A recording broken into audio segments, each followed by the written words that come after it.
las culturas en música. Él está en este momento trabajando para hacer el enlace de la ley de música para la convivencia, que en el departamento del Huila estamos trabajando, ya se han hecho avances para tener el Consejo Departamental de Música, que no existe, y hay que hacerlo. Precisamente con esta nueva reforma que viene de la cultura es importante saber cómo estamos para afrontarla, porque debemos trabajar. Y pues, algunos me conocen, yo llevo más de 25 años trabajando. Muchos,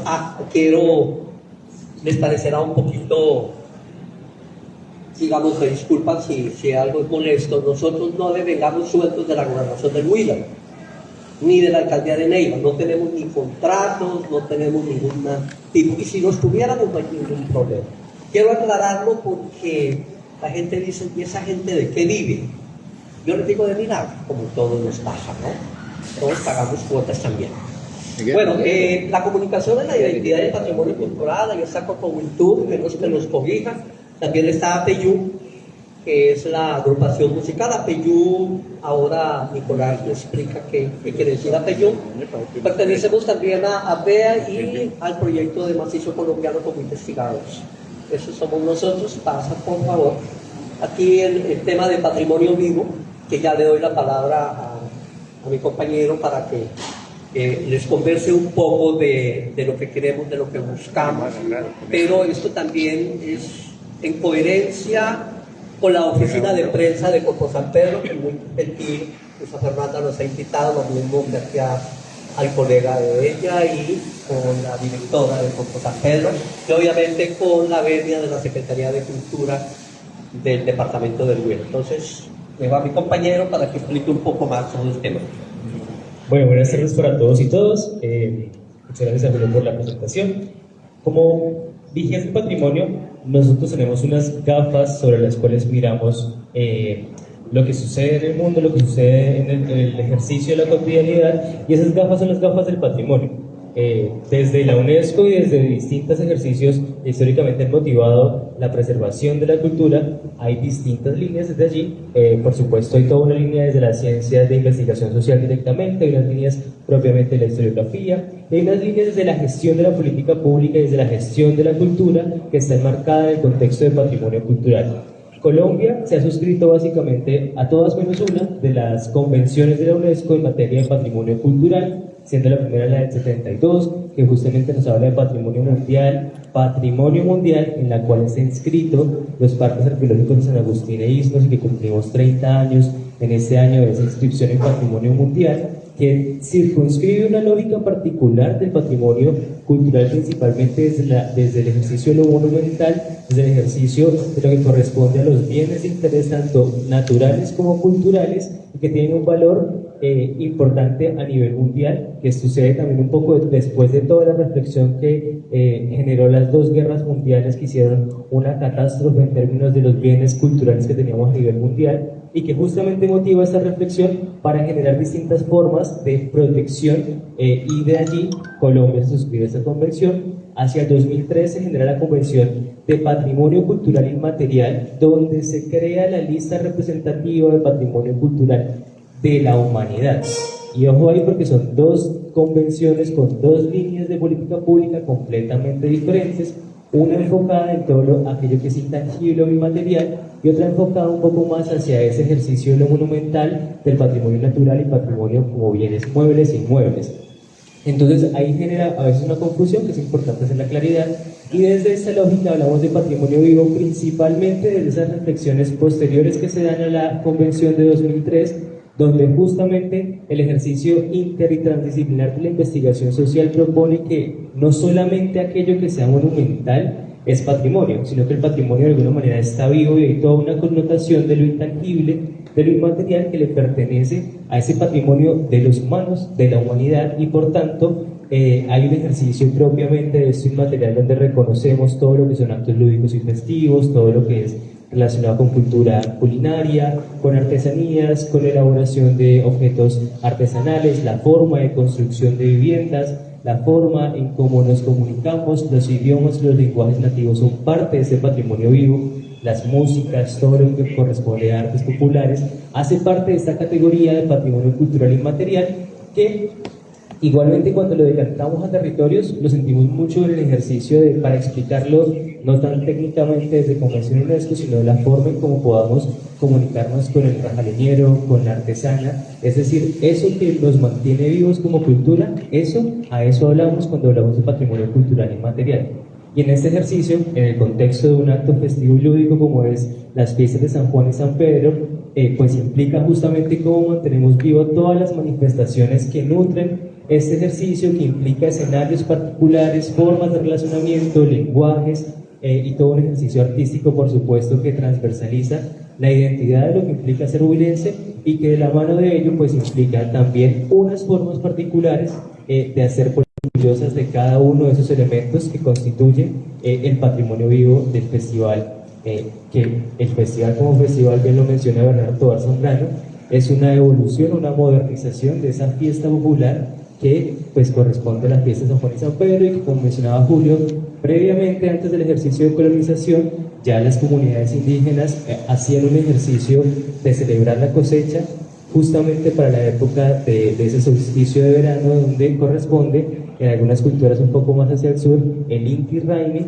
y que las culturas, por ejemplo la comunidad Nasa, lo corresponden como el Sekbuy, y ese ejercicio de Sekbuy, pues que es la fiesta del sol, está relacionado justamente con esa celebración que se yuxtapone en términos históricos con todo el ejercicio de colonización y que hoy en día modernizamos también bajo unas lógicas de, bueno, cómo podemos mantener vivo todo esto que es parte de nuestra identidad y que por supuesto va a cambiar, que por supuesto la forma y la creatividad humana no es estática y que por tanto la forma en cómo hacemos rajaleña ha venido variando y la forma en cómo bailamos el sanjuanero ha venido variando, pero en qué momento podemos llegar a un consenso de decir sobre esta base común, sobre esos acuerdos que lleguemos como comunidad, como portadores, como portadoras, consideramos que es lo que queremos heredar a la siguiente generación.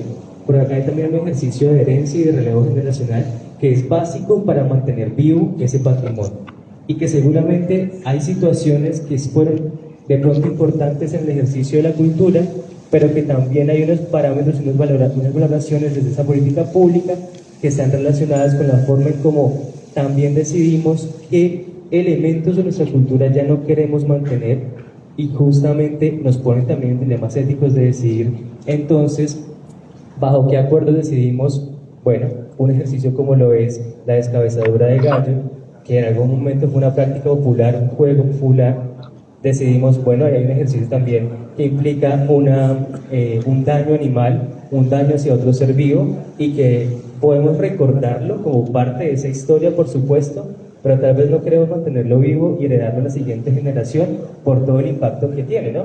Y también hay que reconocer que como comunidades debemos llegar a esos acuerdos y a esas decisiones que también implican qué es lo que decidimos en adelante no continuar haciendo y que lo implica pues también una posición, por supuesto, como generación y como colectivo relacionado a eso que está vivo y queremos mantener vivo.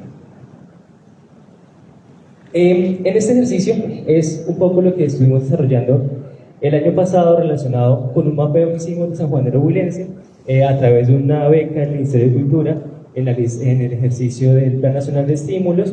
Generamos todo un trabajo comunitario con las 4 subregiones del departamento de Huila. En la región norte nos unimos en Neiva, en la región occidente en La Plata Huila, en el centro en Garzón y en el sur en Pitalito, y con las diferentes portadores y portadoras que pudieron llegar a ese espacio, hablamos sobre las dificultades de la salvaguardia del sanjuanero huilense, principalmente relacionado justamente con el ejercicio de cómo podemos heredar. Sabemos que el sanjuanero huilense y en el argot popular se escucha mucho de que la forma en cómo se ha venido bailando ha cambiado sustancialmente, la forma en cómo se interpreta musicalmente ha cambiado también de alguna manera, que los arreglos que se tocaban en los 90 de Palomares, que los arreglos que han hecho otros diferentes compositores, y el asunto también de reconocer el sanjuanero huilense no únicamente como algo que le corresponda a Neiva, que si bien por supuesto Neiva tuvo un ejercicio histórico muy importante,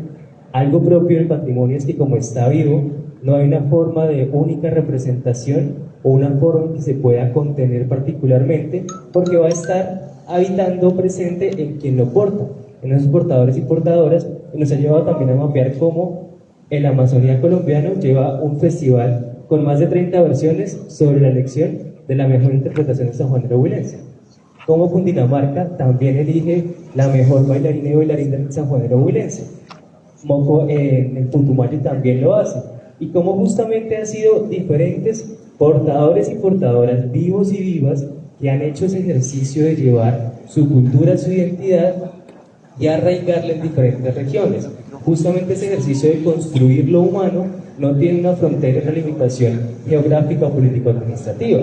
Sabemos en La Plata Huila que todos los municipios cercanos, Páez, Ricaurte, hacen un festival y eligen y bailan el sanjuanero huilense para elegir su reina también. Hay un ejercicio de concurso muy importante que se ha mantenido y que ha tenido también unas diferencias en la forma en cómo cada subterritorio lo ha venido apropiando, porque por supuesto el baile del sur del Huila, por su clima, por la forma en cómo la gente cotidianamente vive o habita el territorio, también implica una reinterpretación artística, en este caso del sanjuanero huilense, que es pues justamente uno de los elementos que nos ponía como en consideración allí.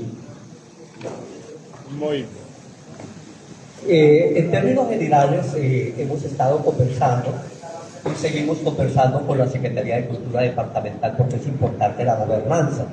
En cuanto al tema de patrimonio y el plan especial de salvaguarda, que si bien es cierto, con todo lo recogido en el departamento del Huila, hablan de una interpretación diferente. Estuvimos en Garzón, la tierra de su padre, aparece en un libro, lo vimos por allí, estuvimos haciendo diálogos, nos estaba con gente muy interesante, el maestro Plaza, pero también al sur, donde la interpretación del sanjuanero huilense, su manera, no, la planimetría no cambia su expresión corporal. Entonces, el voto de acuerdo a que el sanjuanero huilense, como pasó con la rajadeña, algún día se le ocurrió a alguien decir, no, que la rajadeña es únicamente con timbre, guitarra y requinto y se acabó. No leyeron o no investigaron más adelante, les contamos por qué. Es importante que toda esta evolución nos llegue a un feliz término de mutuo acuerdo y que todos, de la manera más asertiva, podamos decir que este es un concurso nacional del baile del sanjuanero huilense. El Ministerio de Cultura desde el 2015, cosa curiosa, por eso les digo que cumplimos 10 años, la directora de Corpo San Pedro en su momento, en compañía del hoy gobernador del Huila, Rodrigo Villalba, cuando era senador de la República, estuvo conversando en la oficina de la ministra en su momento, y muy querida lo recibió, pero fue muy clara. Mientras no le bajen el tema reinado, nada que hacer. Pero el concurso es fabuloso, porque ustedes lo que tienen es que manifestarse a través del baile, a través de la artesanía, a través de todo lo que conlleva la fiesta, la gastronomía, los timbres, las guitarras, el sanjuanero, todas las manifestaciones, la música campesina, que de otro tema, la tonada, o mejor, la manera de tocar nuestra música campesina cambió. Ya estamos todos muy al estilo, aunque somos zona andina colombiana, muy carrangueada. Y que eso también se merece una investigación, como lo rescatamos. Félix Monge tiene, no sé si conozcan a Félix Monge, compositor del Plateño, y que con él se ha estado correcto, y que con él, y además el papá fue fundador de la banda de los borrachos, además. ¿Cómo nos unimos en una sola conversación para comprensión? Alguien me hizo caer en cuenta hace mucho tiempo. Dije, pero es que reinado ni en Cartagena, porque allá es un concurso nacional de la belleza. Y de esa manera, como concurso, se pueden adquirir recursos de las empresas privadas más asertivas, que a través del Fondo Mixto, a través de Corpo San Pedro, certifican los aportes más seguros de sus impuestos, por ejemplo. Y asimismo, me imagino, el Ministerio de las Culturas, Artes y Saberes podrá en su debido momento, si yo digo quiero rescatar la música campesina del departamento del Huila porque está dentro del Plan Especial de Salvaguarda, muy probablemente da dinero para eso. Así ocurrió en La Plata Huila. De esa manera nosotros logramos ya desde el 2019 y después 2023 el Plan Especial de Salvaguarda del municipio de La Plata, que próximamente, si las cosas van bien, todo, porque no el festival, todo no se puede volver patrimonio nacional. Debemos ir despacio. Nos llevaría 10 años. Está adelantado el sanjuanero, pero también está adelantado algún aporte de raja leña. Hay que ir con calma. Hay que cada elemento, hay que estudiarlo, hay que investigarlo, hay que ser asertivos y mirar cómo llegamos a un acuerdo común a través del Consejo Departamental de Patrimonio, que esas son las instancias. Después va el Consejo Nacional de Patrimonio, en el cual los vigías tenemos asiento, tanto en el departamental como en el nacional. Y esa es una manera también de entendernos como territorio. Podemos mirar y vamos a presentar algo más, qué pena. Yo creo que hay un punto también, o sea, hablamos de Sanjuanero como un punto común que justamente nos convoca para un ejercicio de reconocer cómo está mapeado no solamente en Neiva como capital, sino que también nos reconoce un territorio mucho más amplio que es todo el departamento del Huila y sus áreas de influencia, porque una de las cosas que hablábamos con el equipo para esta conversación era justamente el ejercicio de, bueno, los diferentes espacios de encuentro que tiene el festival son justamente el encuentro de las diferentes formas o manifestaciones de la cultura en el departamento del Huila. Así que va a ser muy interesante pensarnos no solamente cómo hacemos una línea o un libreto único guión tipo el evento tal que tiene un homenaje a tal, únicamente mencionamos su nombre y su pequeña biografía o perfil, sino cómo más se genera un espacio de diálogo y de conversación a partir de todo el departamento que comienza a encontrarse en la capital, por supuesto, bajo la lógica de este festival, y que nos permita hablar del resto del departamento, entonces en una línea o en un plano cartesiano donde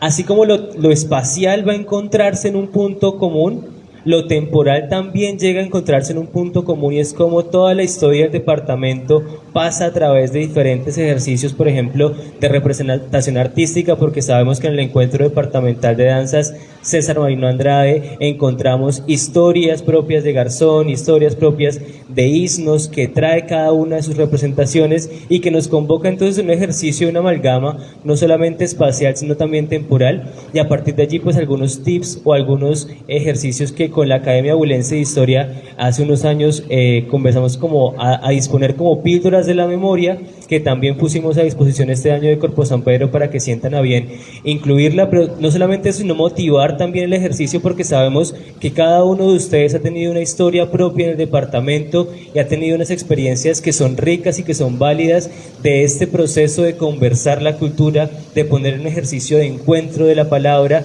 en el cual el marco o las gafas que los invitamos a también tener es las gafas de patrimonio, reconociendo este ejercicio de patrimonio cultural como lo hemos venido conversando. Entonces vamos a presentar algunas píldoras de la memoria que hemos venido recogiendo a partir y en compañía con la Academia Huilense de Historia en función del departamento. Esas píldoras son fundamentales, y saludo a la primera jefe de prensa que tuvo Corpo San Pedro.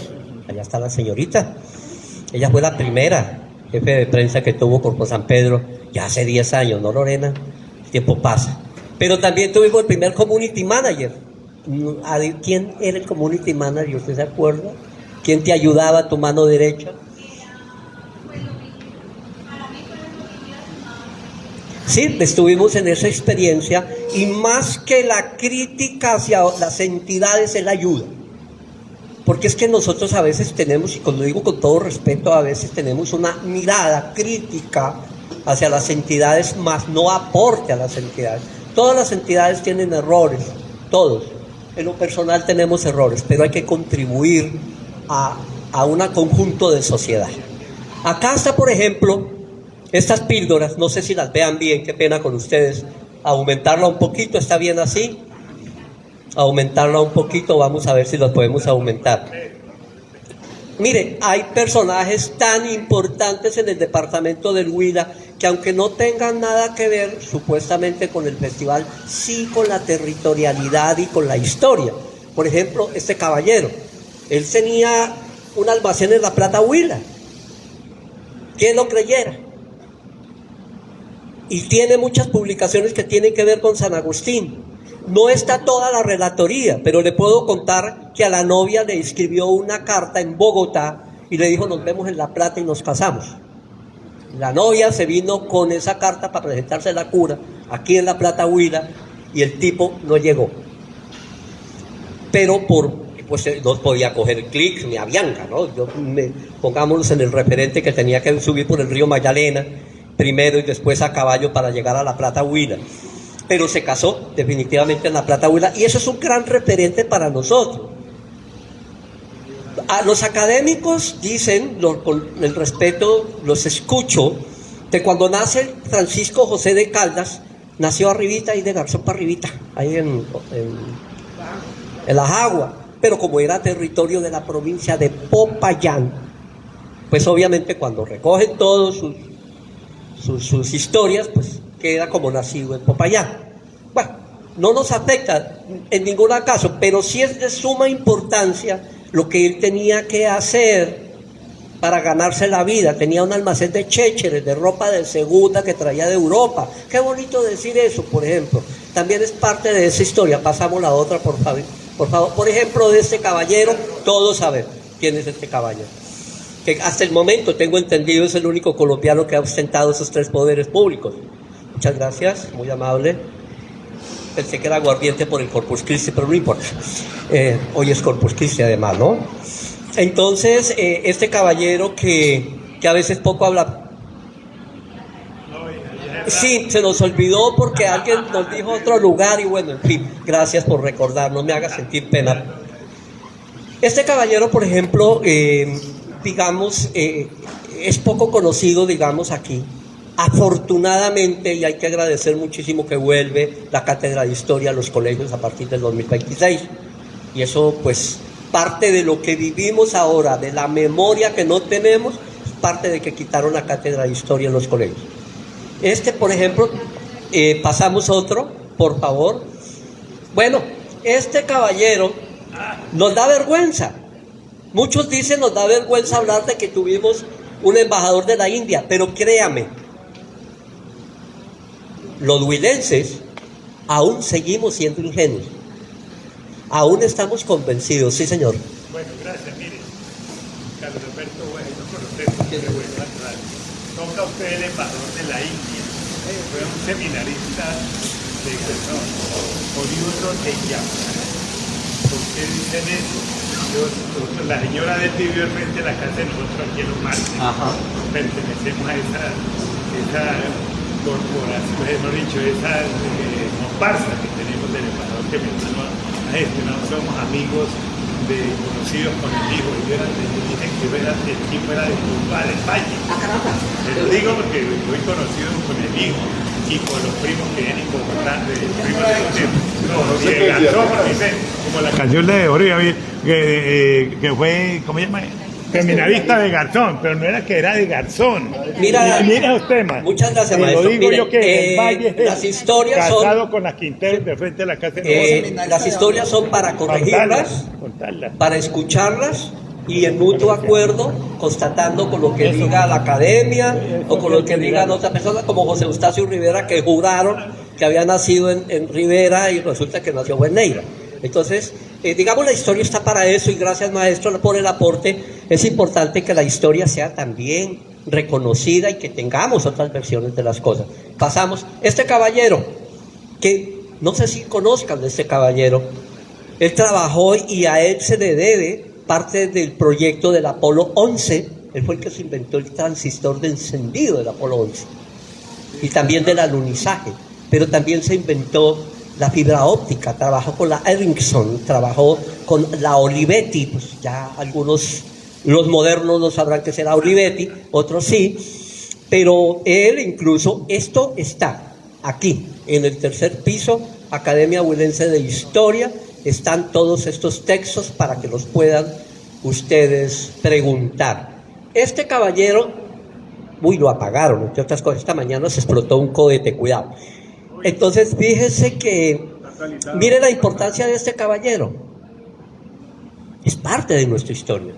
Aún más, ahí no está ni siquiera, porque los textos dicen que estudió en el colegio Simón Bolívar de Garzón, pero era bien sinvergüenza que hasta el cura lo echó del colegio, por vago. Y le pegó una regañada antes de sacarlo del colegio porque dijo que no iba a servir para nada. Hemos dicho, lo declaraba el embolador del pueblo. Pero se fue para Bogotá a estudiar y la vida ha cambiado. Por ejemplo, estos personajes que son emblema, parte de la historia nuestra, que vale resaltarla. ¿Qué tiene que ver con el festival? Atractivo, porque es que otros departamentos conjugan los 124 municipios del departamento de Antioquia, casi los mismos que tiene Boyacá, tienen en su conjunto hablar de lo mismo, hablar de sus historias regionales, de sus personajes que tengan que ver con la literatura no solamente local, sino todo regional. Sigamos, por favor. Así más o menos es lo que encontramos nosotros en las referencias, cómo se ha llamado el Parque Santander por épocas, por fechas, es más o menos.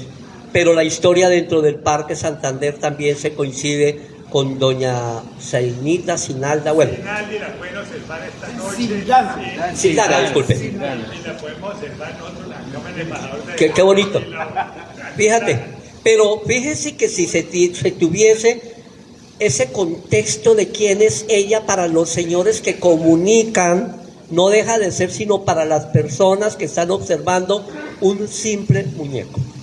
Pero si se tuviera la observación de a las personas que están transmitiendo, decirles va a pasar la comparsa del señor Hueje y está así y ahí está un personaje importante, pero eso parte de nosotros mismos, de darle a los comunicadores, porque ellos no saben, y si lo saben pues no lo mencionan, pero a eso vamos. Lo que estamos buscando nosotros, que es que a través de Corpo San Pedro, las personas que van a ser destinadas a las maestros de ceremonias, no mire tanto el reloj, Lorena, por favor.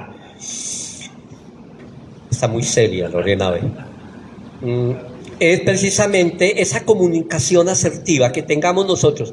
Para nadie es un secreto y no los culpamos a ustedes, los culpamos todos. A veces damos órdenes no tan precisas. Yo doy una orden sin contexto, porque yo soy así. No, yo debo darle herramientas al comunicador, decirles, mire, esta es una base para que ustedes, por favor, si tienen, hay una cosa que se llama internet, puedan de pronto complementar, como lo hace usted, señor Güey, con lo que me acaba de decir, con el embajador de la India. Fíjense, es muy importante, y la comunicación asertiva, vuelta y lo reflejo. No es tener un show montado con parafernalia, con lentejuelas y no sé qué más cosas. No estoy hablando de Cartagena, estoy hablando de acá. No, es más allá, es el contexto, es la gente, lo que siente del festival, que es lo que nos atañe, nos lleva precisamente a que algún día seamos patrimonio. Pasamos, por favor. Bueno, ya todos conocen a Reinaldo Matiz, muchos podrán ser que fue socio en Bogotá, encontramos algunas cosas interesantes de él. Estuvo en Bogotá, fue periodista, bastante atravesadito, hizo columnas en un periódico bien picantes en Bogotá, por eso le cogieron un poquitico de odio, digamos, como a José Eustacio Rivera, que si habláramos de cómo se enfrentó por ahí con un revólver, con un contrincante, nos daríamos de cuenta que dejamos de ver a ese personaje ya más extendido, con otras historias como ser humano. Tenía un geniecito, tanto Reinaldo Matiz como el maestro, y lo asumimos, creo que el 26 sale algo en Netflix. El sobrino nieto de él vino de Australia, estuvo trabajando un tema no de Reinaldo Matiz, sino de José Eustacio Rivera. Con él grabamos algunas cosas, tenía a unas cosas muy asertivas que muy poca gente, dijo él, no conoce, y que me parece muy importante. Va a sacar unas pequeñas cosas en Netflix. Él dice que en el 2026 estaremos en pantalla, aspiramos. Pasamos, por favor.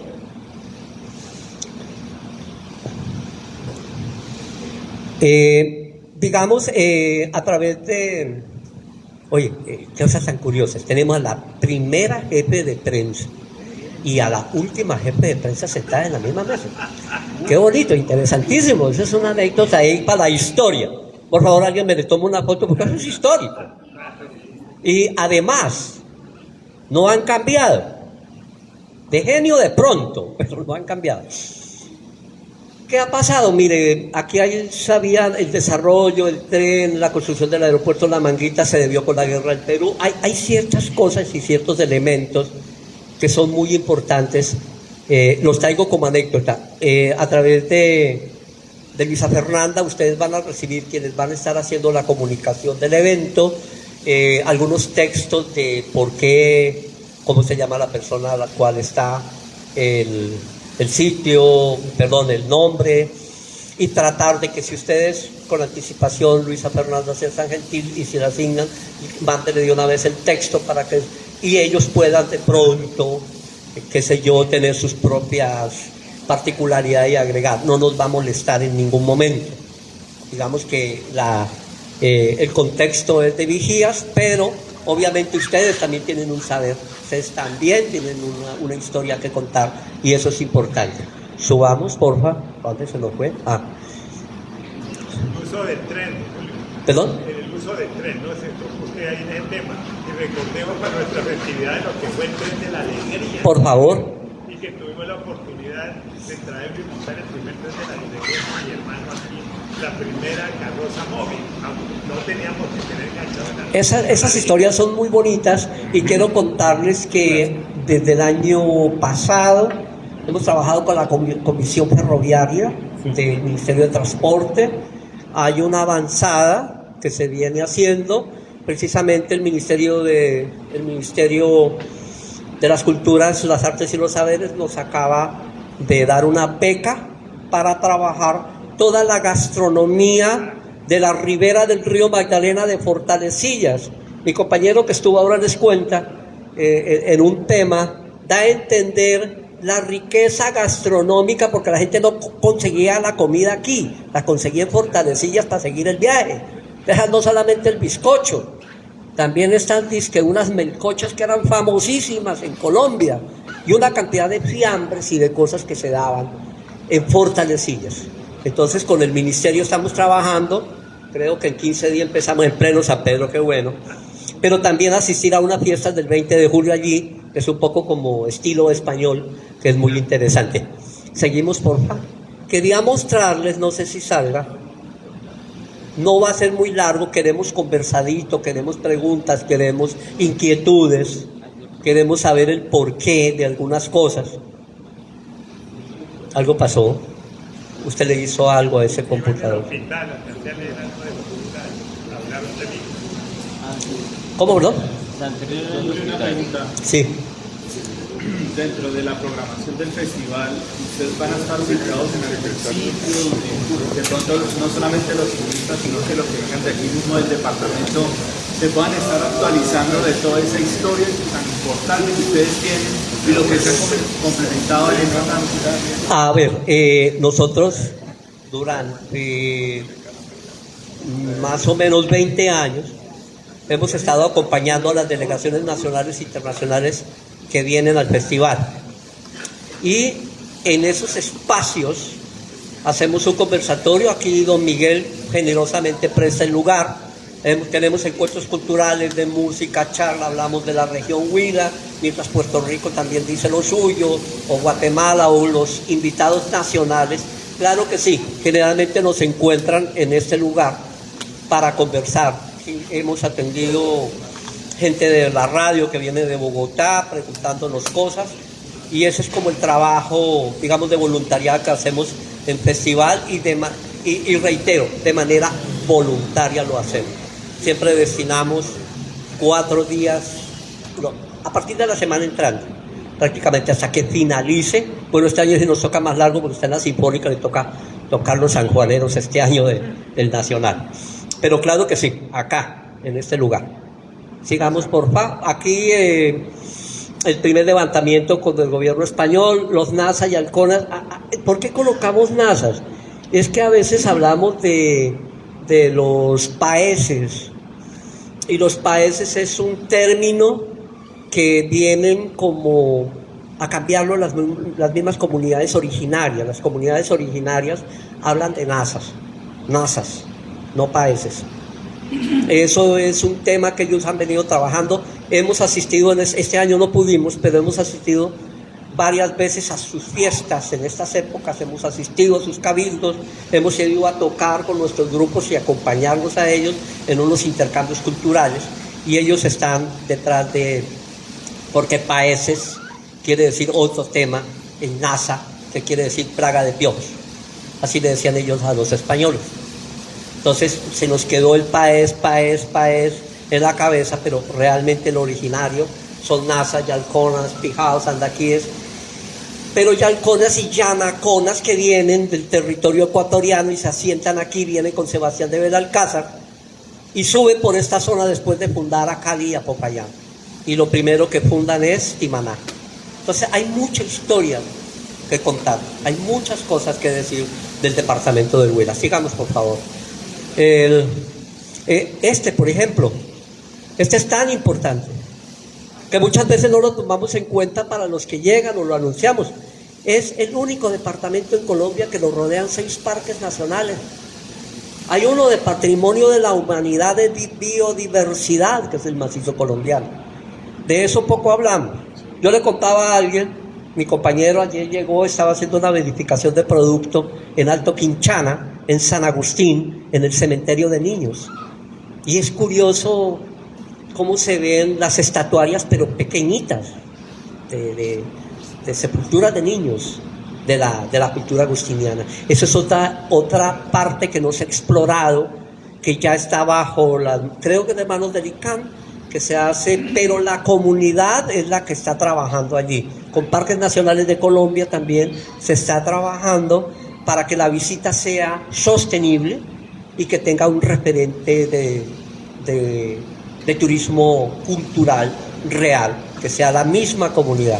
Los invito al Toquinchana de San Agustín, allá son 1 hora aproximadamente, 2 horas en camioneta, los recibe la comunidad, los recibe guías de zona, parques nacionales, tiene un hotel muy bonito además. Péguense la rodadita, estamos aquí, conozcámonos nosotros mismos. Desconocemos el departamento del Huila, se los digo con mucho respeto.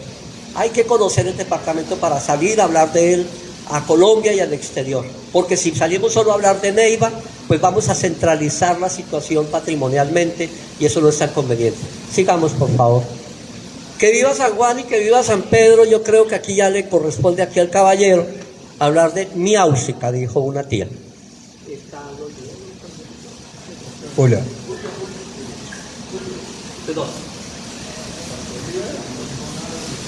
¿Perdón? Sí tocó el tema de los estadios. Perdón. Sí, pero discúlpeme, don Miguel. Cuando hablaba de que aquí tenemos siempre 2 íconos, que siempre hablamos de ellos, este año hablemos aparte de ellos de otros. Esa es como la invitación. Tengo entendido, por referencias de la Academia Huilense de Historia, que han encontrado de que aparentemente él nace en Neiva, aunque se va criando allá en el lugar que hoy se llama Rivera. De hecho, hay una placa en la iglesia colonial detrás que dice, aquí se bautizó tal, y hay una cantidad de personajes, unos muy queridos, otros no mucho en la historia, pero ahí está. Entonces es fácil de verificar. La intención es que, por supuesto, cada uno de ustedes tiene todo un conocimiento y esta no es una idea de ser una cátedra o un diplomado de historia de todo el departamento, sino más como la evocación de ciertos puntos que dentro de sus conocimientos, en cada uno de ustedes, y dentro de las posibilidades que también dentro de la maestría de ceremonia que vayan a hacer, pues encuentren posibilidades para nutrir un diálogo cultural y que no sea únicamente un ejercicio de nombrar la siguiente agrupación, director, tema, sino que pueda hacerse todo un ejercicio de diálogo cultural y por supuesto ahí está abierto el espacio también para hablar y sabemos que acá todo el ejercicio que ha hecho Festicrearte o los diferentes ejercicios que se han hecho también motivan el diálogo sobre el tema literario y por supuesto que entra la pregunta también para que ustedes puedan nutrirle en función de qué otros temas podrían nutrirse para hablar de José Eustacio Rivera. Si su merced tiene alguno en particular que quisiera compartirnos, por supuesto que podemos dejar de nombrar el autor de la mejor novela colombiana que se ha escrito, que es La Vorágine, ¿sí? Entonces, acabamos de celebrar un año, que es el año del centenario, sí, propuesto por el Ministerio de la Cultura, las Artes y las Saberes, y radicada y aprobada por la bancada de Huila. Entonces, no podemos nosotros pasar por alto eso por ninguna razón. José Eustacio Rivera nos regaló a nosotros el primer imaginario que nosotros tenemos. Ahí los periodistas es donde más tenemos esto que resaltar. Nos regaló el imaginario de la tierra de Promisión, porque cuando los españoles llegaron de Bogotá para acá, Gonzalo Jiménez de Quesada, al ver la aridez de ese territorio, lo llamó el Valle de las Tristuras.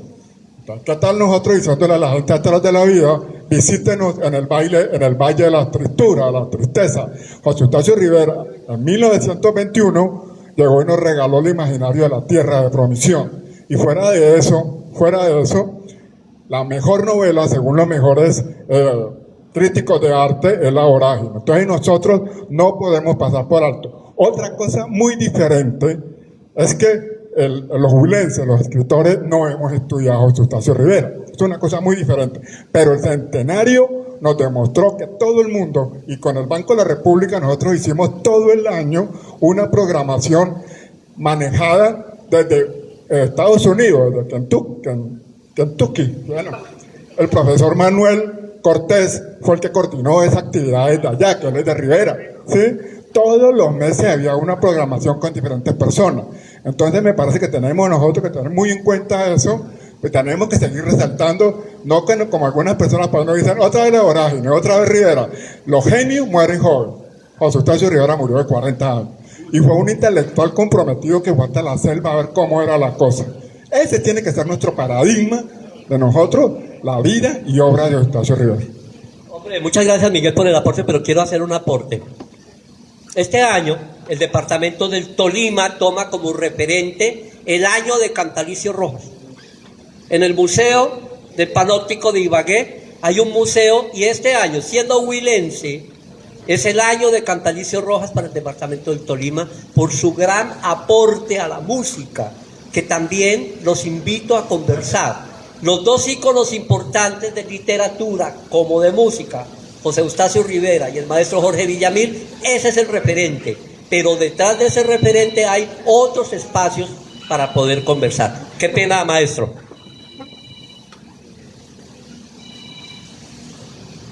Eso es muy importante porque, claro, cuando hablamos del Huila, podemos hablar de muchas cosas a nivel cultural, artístico y patrimonial. Y no todas convergen, ¿no? En muchos casos sí, en muchos casos son casos apartes, ¿no? Pero una cosa que me parece muy importante y muy interesante es que todos como huilenses nos sentamos a discutir en algún momento sobre algún hecho que creemos cierto sobre la historia de nuestro territorio, ¿no? Entonces, muchas veces, un ejemplo, me voy a inventar algo, como que no, yo digo y yo sostengo que José Eustacio Rivera, voy a decir una barrabasada, nació en La Plata, Huila, porque yo soy plateño y esto y lo otro. Y entonces yo me encontré un texto y llego acá con el maestro y él me dice, no, es que él nació en Rivero, y la otra persona me dice que nació en Neiva. Y históricamente nos hemos debatido muchas veces desde las fuentes de información, desde la prensa y desde la academia, ¿no? Y yo siento que mirar esto en perspectiva hacia futuro es muy importante, porque lo que ustedes hacen como periodistas es lo que algún periodista hizo en algún momento hace 60 años y nosotros como investigadores patrimoniales estamos leyendo y nos estamos discutiendo, ¿será que este periodista fue amarillista o este periodista era exagerado para hablar? ¿O tomo esto que dijo este periodista hace 60 años como una verdad absoluta, como una verdad histórica, ¿no? En ese sentido yo pienso que mirar el patrimonio desde la comunicación hacia el pasado es importante para poder promover buenas prácticas en torno a qué tenemos y qué conocemos como patrimonio, y hacia el futuro también es importante porque hoy en día estamos escribiendo la documentación del mañana, ¿no? Hoy en día muchas veces, y dentro de algunos problemas de investigación que hemos desarrollado en torno al sanjuanero huilense, hemos encontrado que la mayoría de trabajos documentales que se han hecho desde el periodismo, más desde avances periodísticos, que incluso hay veces históricos, o desde las investigaciones desde las artes, como puede ser desde la danza o desde la música. Y ahí es donde entramos nosotros los ñoños del Paseo de las Artes, a mirar cómo podemos investigar y conocer más desde lo multi e interdisciplinar. En ese orden, pues bueno, vamos hacemos el cambio un poquito en torno hacia la música. La música, igual que con el patrimonio, esto es muy importante ser cautelosos a la hora de hablar, ¿no? Hay una corriente o como una especie de costumbre colombiana de cuando se hablan de tradiciones o de patrimonio siempre queremos decirlo desde el monumental, ¿no? Desde lo monumental y desde lo único y desde lo irrepetible. Entonces yo soy huilense, el más huilense de todos, y el único que pueda tener este sombrero y este rabo de gallo es huilense. Y si él lo tiene y dice que es tolimense, ese no es original, el original es el huilense. Siempre nos queremos ponernos con los adanismos y es que en el Huila nació el verdadero San Pedro, y es que acá es el verdadero folclore. Y estamos en esa constante repetición desde hace más de 80 años, ¿no? Y empezamos a pelear con departamentos y territorios cercanos, porque es que quién es más auténtico que el otro, ¿no? Yo soy más huilense que el tolimense en realidad era provincia de Neiva, y bueno, un montón de discusiones, que en últimas eso a qué construye, eso a qué ayuda, ¿no? Una de las invitaciones es que cuando se hable de cultura y de patrimonio, se sea cauteloso en la medida de no hacer afirmaciones severas. Yo vengo de La Plata. La Plata es uno de hasta ahora se tiene comentado que es el primer municipio del Huila en institucionalizar las fiestas de San Juan y San Pedro, ¿no? ¿Qué está pasando ahora en La Plata? Los medios y en los videos que uno mira en Instagram. En La Plata hay gente diciendo, es que en La Plata nació el San Pedro. Eso es una aseveración, pues que no está tan correcto decirlo, ¿no? Porque es como pasarse... Es que es pasarse por la galleta un montón de trabajo de investigación histórica y patrimonial. Es encontrar un texto y como vemos que como tiene más números el Festival de La Plata, entonces ya eso lo hace el primero. Pero eso es una fiesta popular que no tiene documentación, digamos que como que hubo un día así como dice en la Biblia, en el primer día no había nada y en el segundo ya se hizo un rabagallo y un sombrero y se hizo el San Pedro. Tampoco. Hay que tener cuidado con eso. Hay que tener cuidado con la música, pues queríamos entrar un poquito a hablar sobre la música del Huila.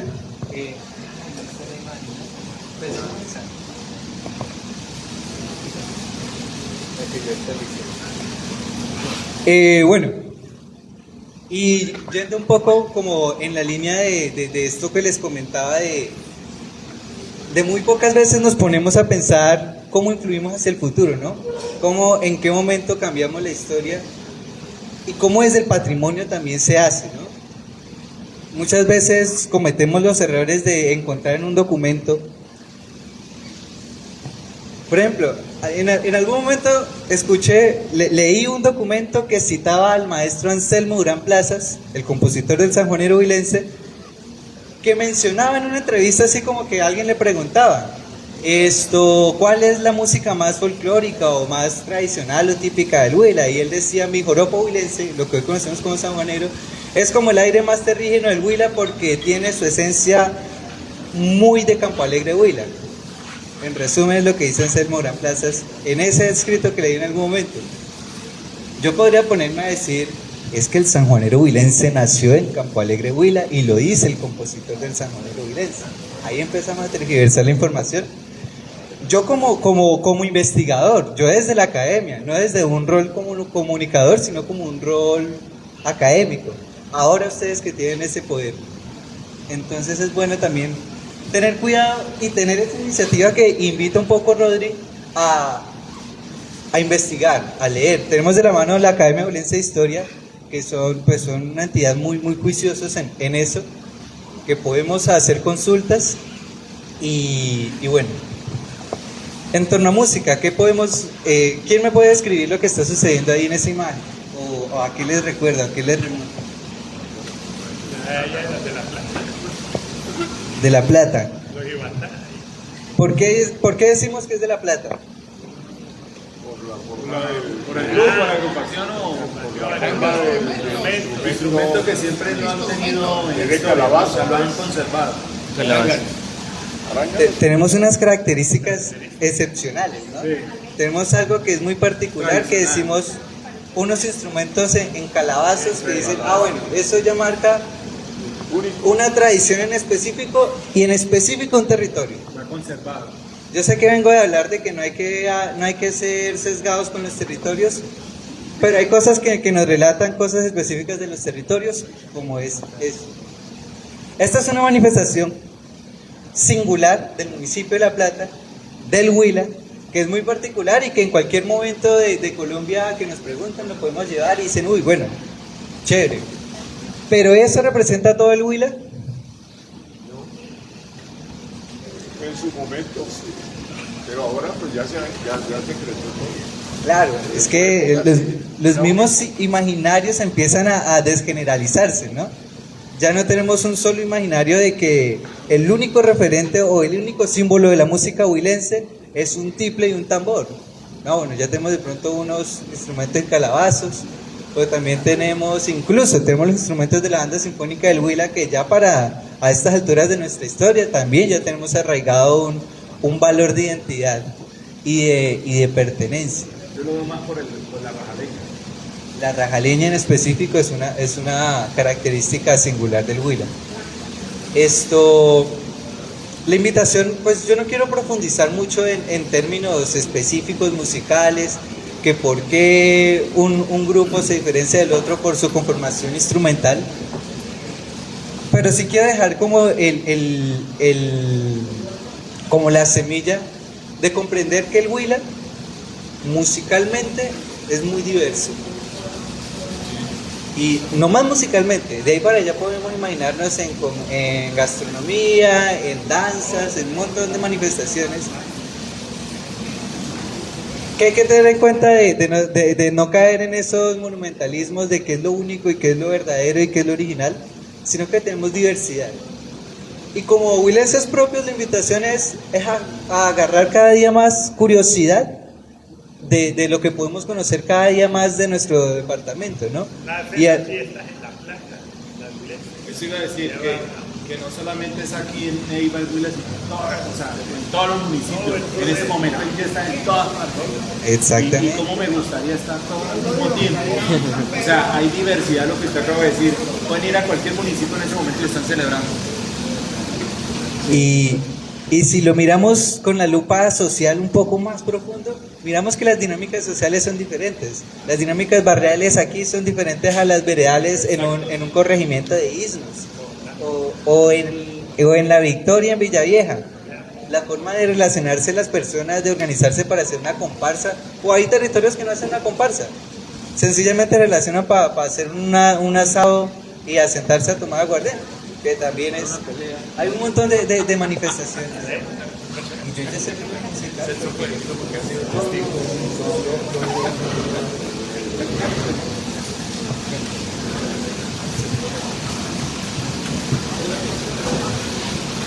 Bueno, muchas gracias. Quería aportar algo de ese dibujo, que esos dibujos fue... Hace 10 años aproximadamente en La Plata, Huila, escuchamos un rumor de que había venido alguien de una universidad de los Estados Unidos a hacer algo sobre las fiestas. Nos quedamos ahí. Después volvimos a otra fiesta y alguien en mitad del anisado nos dijo: ustedes no han buscado al gringo ese que vino acá. ¿Cuál gringo? Bueno, ya sabíamos que era gringo, ya sabíamos que era de Texas. Va, listo. Después nos encontramos con un exalcalde, Ubajoa, nos dijo: oiga, venga, ustedes que se la pasan investigando todo, no todo porque no todos estábamos por aquí más en problemas. El señor se llama tal. Eso fue el indicativo. A Nicolás, que le corresponde la unidad de investigación de la corporación, se puso muy juicioso a investigar. Se comunicó con alguien del Ministerio de las Culturas, del área de música que él corresponde, y oh sorpresa, nos encontramos con una tesis doctoral de la Universidad de Texas que habla sobre las fiestas del San Juan y del San Pedro en La Plata, Huila, del año 70 al 76, pero con un agregado, partituras de la tonada rajaleña del municipio de La Plata, del maestro Cuellar y su hijo, documentada debidamente con todo el componente histórico, la danza, las muñecas, los amasijos, todo, 1000 páginas en inglés que estaban allí en un depósito en la Universidad de Texas, que no estaban digitalizadas ni fotocopiadas. Eso fue todo un trabajo y el día menos pensado nos llegó en un encuentro de música en Pitalito. Alguien del ministerio dijo, la encontré, y se la han enviado a ustedes los vigías que tengan esa particularidad de tenencia. A raíz de eso quiero contarles con muchísima satisfacción. Hace aproximadamente un año escribimos a la Secretaría de Cultura Departamental, no solamente nosotros que firmamos, sino los muchos grupos musicales de La Plata, pidiendo por qué la rajaleña no se permitía en flautas en Neiva, si históricamente se encontraba que Andrés Rosa Suma y hasta el año 84 aparecía en la programación del festival. Ellos muy acertadamente a través de Guillermo González Otálora contestaron dándonos la razón. A partir de ahí ha sido un ejercicio con los grupos de La Plata que se apersonen del tema, pero llegó en manos de esta partitura un año de trabajo, un año de investigación. APEYUR se presentó para la zonal de rajaleñas y pasamos.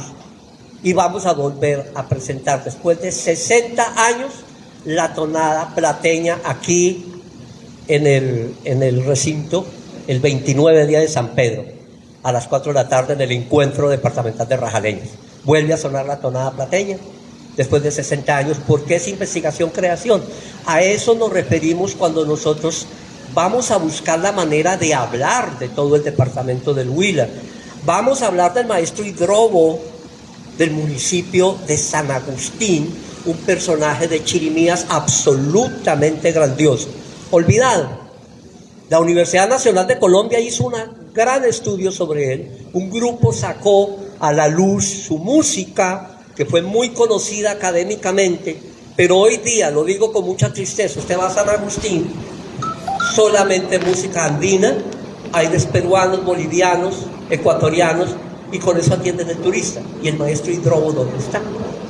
Hemos perdido, además de la gastronomía, si hablo de otros temas me disculpan, pero este es el espacio. Usted va a la Tatacoa y va a San Agustín, no hay manera de cambiar la dieta. El 60, 70, hasta el 90% de todo el mundo es comida rápida.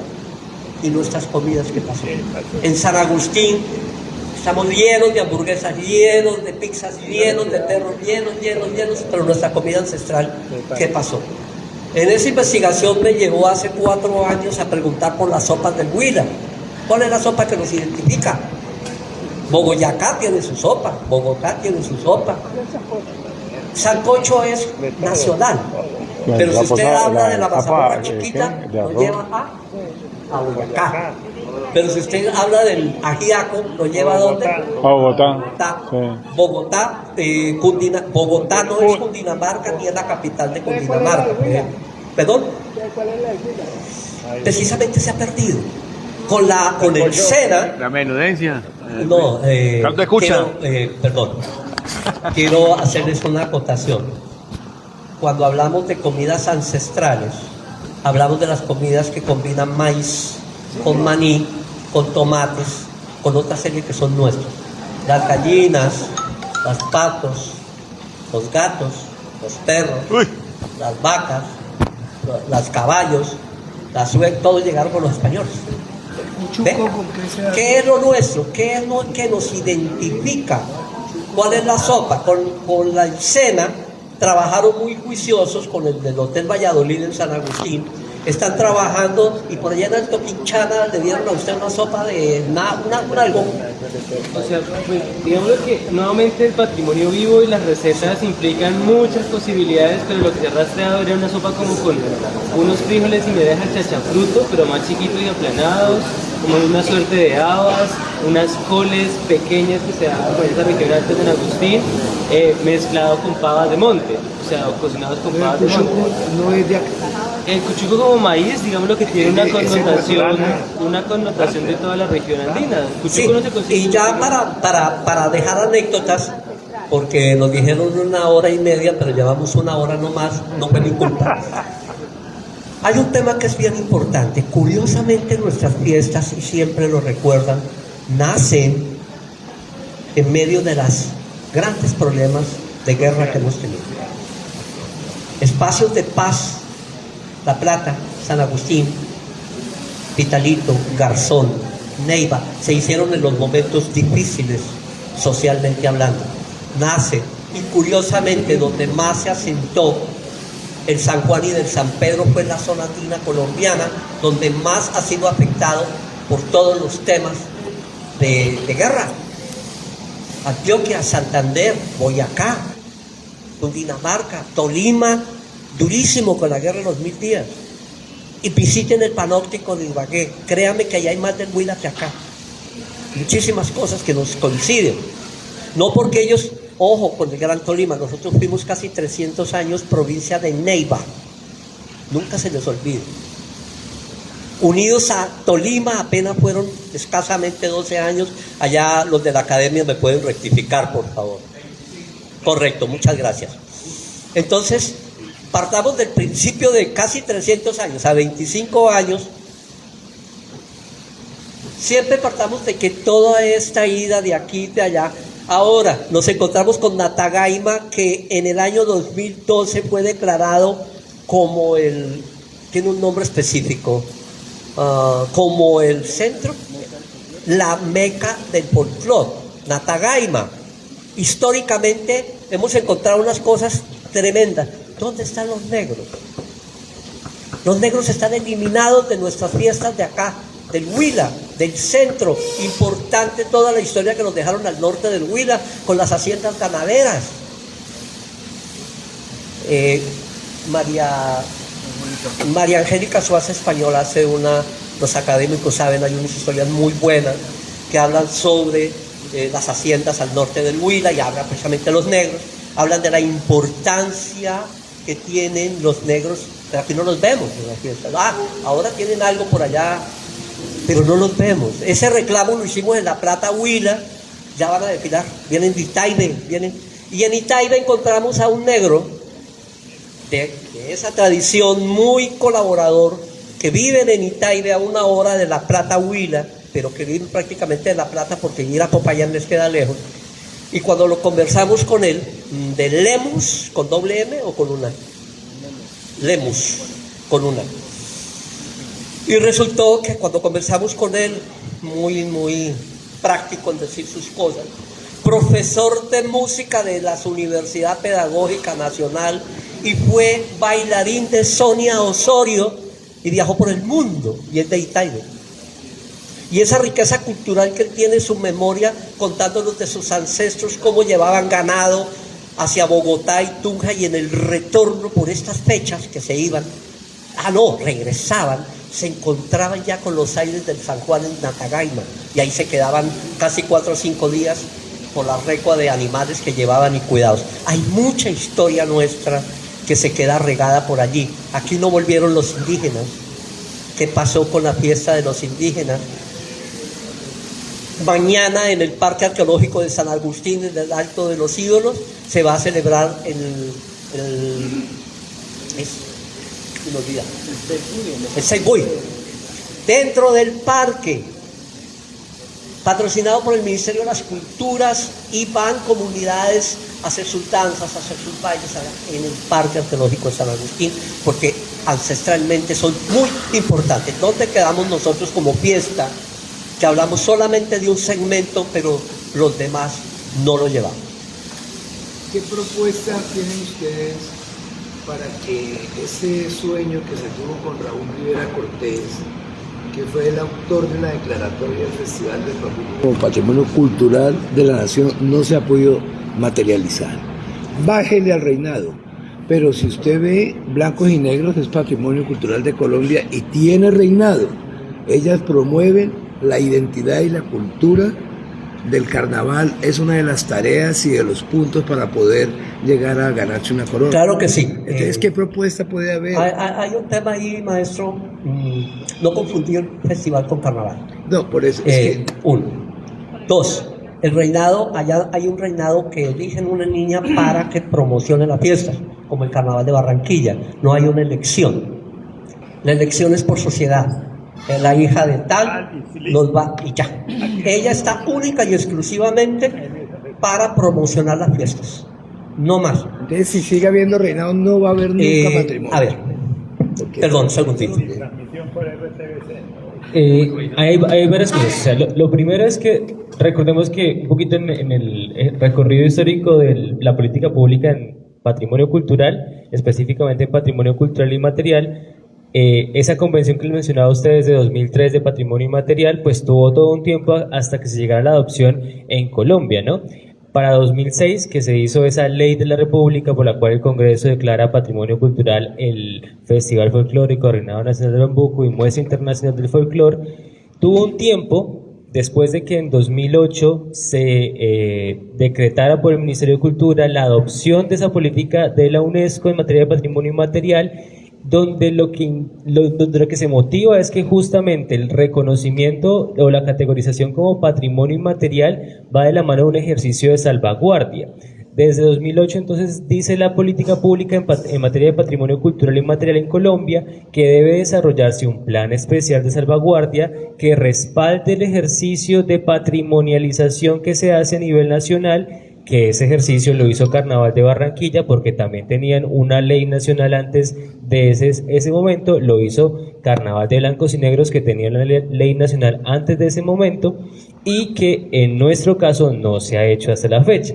Entonces justamente en términos de lo que el Ministerio nos ha asesorado cuando hemos sido como vigías y que ha enviado la comunicación a Secretaría de Cultura en los ejercicios que han hecho de intentar llegar nuevamente a ser reconocidos dentro de esa lista nacional, ha sido, tienen que desarrollar bajo técnicas participativas un ejercicio de plan especial de salvaguardia que les permita reconocer realmente como comunidad qué es lo que identifican y cuál es la situación con el reinado, que muchas veces es polémico, pero que también hay que reconocer un ejercicio de, bueno, la reina en la connotación que se tenía anteriormente como una gestora cultural, como una gestora y una embajadora de su territorio, que hacía todo un ejercicio incluso de colectas, porque yo he hablado con señoras de 80 años que me decían, no, es que yo fui la reina de Villacafé y es que allá hicimos una vez cuando me tocó a mí hicimos la recolecta para hacer el alcantarillado, y es que la connotación que tenía era muy diferente y creo que es uno de los puntos que como comunidad tenemos que sentarnos y ponernos de acuerdo de qué es lo que se debe calificar, porque en este momento seguimos calificando belleza y seguimos ejerciendo un ejercicio de un desfile traje de baño que en qué momento nos está aportando eso a la salvaguardia de los patrimonios culturales que hemos venido hablando como patrimonios vivos. Entonces justamente es hacia donde el Ministerio nos ha intentado hacer el ejercicio crítico de, bueno, cuando hablamos de los criterios de valoración que va a revisar todo el Consejo de Patrimonio en pleno, es donde ustedes tienen que revisar qué tanto les va a aportar, que digan que es que el reinado es lo más importante, cómo podemos configurar como comunidad un ejercicio y un rol de, bueno, la hemos denominado como reina desde los años 60, cómo podemos resignificar ese ejercicio, porque igual mantenemos como un ejercicio de patrimonio vivo y es lo que hablaba al principio, cuál va a ser el acuerdo de lo que queremos realmente llegar a patrimonializar con el ejercicio de querer preservar para la siguiente generación. Una siguiente generación donde lo que prime es el ejercicio del desfile en pasarela, o un ejercicio donde lo que prime es cómo esa embajadora cultural puede enseñar las manifestaciones de su territorio. Y ahí es donde entra justamente la forma, porque de alguna manera, pues ustedes lo saben mejor, la forma en cómo uno presente las cosas, en el lenguaje que se presente, pues puede fortalecer o puede generar un punto de debilidad frente a eso. Entonces, concretamente, si quisiéramos, en términos de política pública, volver a ese reconocimiento dentro de la lista representativa del país, de Colombia, pues implicaría hacer un plan de salvaguardia, y cuando se intentó hacerlo, lo que enviaron en su momento, pues tuvo la crítica de nuevamente de que fue un plan para el Festival de Neiva, y lo que conceptuó el Ministerio de Cultura fue ¿dónde queda la fiesta de San Juan y San Pedro si están hablando solamente del festival? Que de hecho fue una de las cosas que en su momento también llegó a motivar el cambio del nombre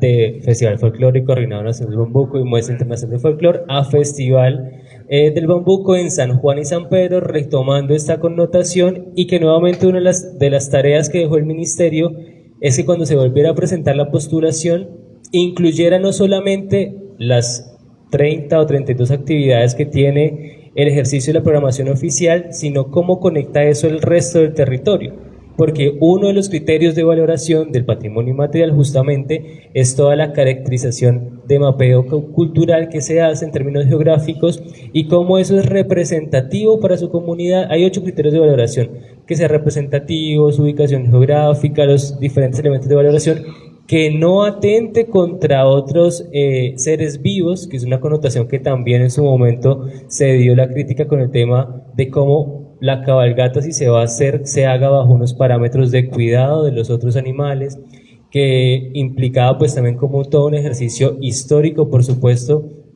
que hay una base de Bernardo Tovar Zambrano muy importante, pero que también hay unos ejercicios de preguntas de investigación que están todavía sin resolver, y que pues un poco es lo que mencionaba Julio César, de bueno, vamos a tener que ir yendo manifestación por manifestación para concertar un ejercicio más complejo y más robusto que dé cuenta realmente sobre el tema del festival. Y lo hablamos un poco desde la experiencia con el ejercicio de La Plata. El ejercicio de La Plata nació como un inventario de patrimonio cultural inmaterial temático del festival, y trabajamos con 57 manifestaciones. Dentro de ellas estuvo todo lo relacionado con comparsas, con rajaleña, con bambuco, con sanjuanero, con bambuco tradicional, que son las manifestaciones que nutren el festival y que le dan una singularidad también por la particularidad de que hay un ejercicio popular y comunitario muy importante, que fue la razón por la cual el Consejo Departamental de Patrimonio conceptuó su inclusión del Festival de La Plata como patrimonio cultural inmaterial del departamento, pues incluido en esa lista representativa. Y cuando lo trabajamos con el ministerio nos dijo: enfóquense en la particularidad o singularidad que tienen allí para que puedan hacer un ejercicio de inclusión a nivel nacional, porque también esos ejercicios de lo singular va a ser importante dentro de ese reconocimiento y la forma o lo que implica el ejercicio de poder hacerlo de manera participativa. Creo que hay un énfasis muy importante allí también, que hemos pues también conversado con distintas instancias, y es como el plan de salvaguardia que se cree tiene que hacerse en territorio, no en una oficina.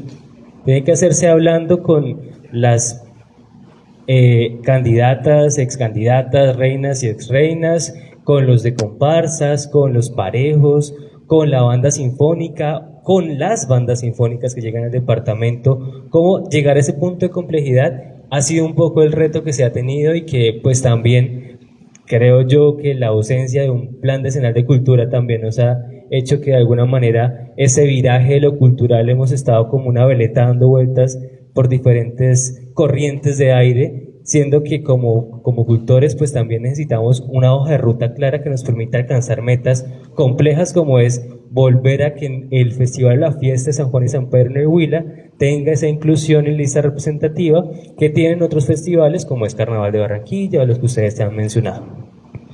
Bueno, y ya para terminar, es noticia parroquial. No se vaya. Les van a traer, creo, un pastel con lomo de sirena como para empezar. Sí, como para... no, niña, de eso no se habla acá. Disculpe. Perdón. A mí me parece muy importante, la verdad, pues toda esta charla, porque a veces desconocemos y, por ejemplo, nos quedamos con lo que tú decías, con algunos documentos que aparecen publicados. El tema del patrimonio, que el festival es considerado patrimonio, pero tú ya dices que eso se desdibujó desde el 2008, ¿verdad? Cosa que aparece aún fija, por ejemplo, en la plataforma de Corpo San Pedro, que somos patrimonio cultural. ¿Sí me entiendes? O sea, es ahí donde uno dice, hombre, estamos errando en muchas cosas porque falta información, pero yo considero también que esa parte, nosotros desde como periodistas, podemos irnos enfocando en el tema. Que no les llamemos reinas, yo digo pues que son embajadoras culturales, que son esas gestoras representantes. Y muy un buena error propuesta, que justamente lo hablamos ahorita con Rafa, es que en el mismo instante en que se nos facilita, por ejemplo, la información de las niñas, edad, medidas. O sea, no estamos hablando de un certamen de belleza, color de ojos. La información académica sí me parece muy importante porque obviamente vamos a elegir a la representante, a la vocera cultural de nuestro departamento. Entonces nosotros desde nuestros medios debemos empezar a hablar de eso, no de las reinas candidatas, no de reinado, del certamen departamental del bambuco, del festival del bambuco, categoría departamental, categoría señorita Neiva. Evitemos la palabra reinado si es que queremos llegar obviamente al reconocimiento que todos anhelamos que sea patrimonio. Correcto, muchísimas gracias, caballero. Gracias, Julio. Y compañeros de vigías, ustedes que recurren a todo el departamento, van a todas partes, qué bueno tenerlos y los he visto interpretando la música, qué bonito. Mire, los niños, ya vemos que en Neiva en este momento el personero insistió en suspender el concurso como reinado infantil. En los diferentes municipios del departamento tienen reinados, cómo tienen esto, y nosotros creo que muchos desconocemos de esto. En Neiva se inició en el año 1972 con doña Inés García de Durán, que organizó por primera vez, siendo ella la jefe de la fiesta del departamento. Hablemos de cultura, en ese tiempo no recuerdo el nombre bien, cómo tenían acá y funcionaba ya en la gobernación la oficina esta de las festividades, y se organizó por Huila, creo que estaba ahí. O alguna cosa, bueno, era doña Inés García, que en paz descanse. Y mire, se dio todo esto y se iniciaron las fiestas con la primer concurso infantil en parejas del baile del sanjuanero huilense. Mi hermano y mi hermano fueron los primeros ganadores, año 1972. Pero hoy vemos que ya se llevó al reinado, llegan ustedes y mire cómo a nivel nacional los reinados no llegan. No viene, esto tiene que cambiar, tiene que darle un vuelco a todo esto. ¿Qué pasan ustedes que lo ven con las niñas? Aquí ya iniciamos un paso grande, que encuentro de herederos, en los diferentes municipios. ¿Cómo van a estar ustedes encima de ese tema con las niñas, con los niños? Gracias. Bueno, buen punto. La Plata ya sumó también. Eso está bien. Hay algunos municipios, pero hay un precedente absolutamente, perdónenme, don Miguel, el señor y su merced. Hay un precedente que es absolutamente importante tenerlo en cuenta, que son las embajadoras culturales del Encuentro Nacional y Departamental del Sanjuanero de los colegios. La Fundación Taita ha hecho un ejercicio absolutamente interesante, cambiando todos estos esquemas y volver las embajadoras culturales. Quiero contarles hoy que la embajadora cultural en este momento, reina departamental, que ha hecho un trabajo excelente, hay que reconocerse, ha viajado por todo Colombia, por todo el departamento, es vigía nuestra. Hasta hoy lo sabemos. Siempre lo tuvimos muy de bajo perfil por obvias razones. ¿Perdón? Escribe poesía y no con la policía. Pero fíjese que es tan importante que la embajadora cultural pueda ir, como fue a Perú, pero no solamente a bailar sanjuanero, fue a bailar otros aires, a enseñarles tamal, cómo se hace un tamal, cómo se hace una chira, cómo se hace una mistela. Eso, en el fondo, es lo importante del cambio que su merced dice que se está haciendo. Es que de verdad quien nos represente sea una embajadora cultural. Que las niñas se estaban convirtiendo, como el del Juan Valdés. Callada no pueden decir ni mu, la foto y chao y sonríale a todo el mundo. Yo creo que también es un poquito reivindicar el papel de la mujer en estos temas. Es súper importantísimo. La mujer hacedora de vida, hacedora de comunidad. Correcto. Entonces, bajo ese tema. Disculpe.